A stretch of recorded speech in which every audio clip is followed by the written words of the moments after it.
कर्नाटका गुलबर्गा शहर के खादरी चौक के करीब एक शख्स को मोटरसाइकिल से टक्कर मारकर बेदर्दी से कत्ल करने का वाकया पेश आया। कत्ल होने वाले शख्स की शनाख्त खादरी चौक के करीब नबी कॉलोनी के रिहायशी इमरान सैयद 28 साल के नाम से हुई है। मालूम हुआ है कि बुध की रात 10 बजे के करीब मोटरसाइकिल पर सवार मुलजिमान ने इमरान सैयद को रोककर हथियारों से वार किया और फरार हो गए। बताया जाता है कि मुख्तोल के खिलाफ शहर के मुख्तलिफ पुलिस स्टेशंस में मुकदमात दर्ज हैं। डीसीपी कनिका शिकरवाल समेत पुलिस अफसरान ने जाए वाक़े का दौरा किया और मुआयना किया और कातिलों के गिरफ्तारी के लिए जाल बिछाया। शहर के चौक पुलिस स्टेशन के हुदूद में ये वाक़या पेश आया। तो आइए देखते हैं तफसीली report. Bureau report Atraf TV Urdu news.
इस न्यूज को स्पॉन्सर किया है SAR फैंटेसी वाटर पार्क, सारे फैमिली का entertainment.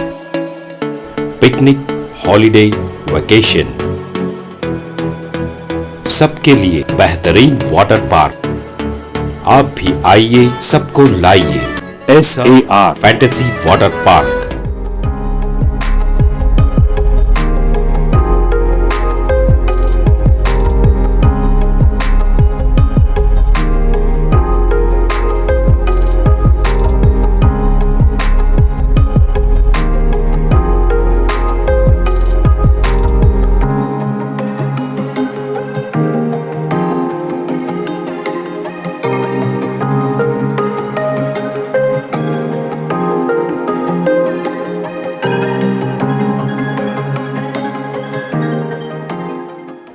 Address Veernakapom near Gaushavali Dargah, KGF, Karnataka. Contact details 9483444290 9480107826.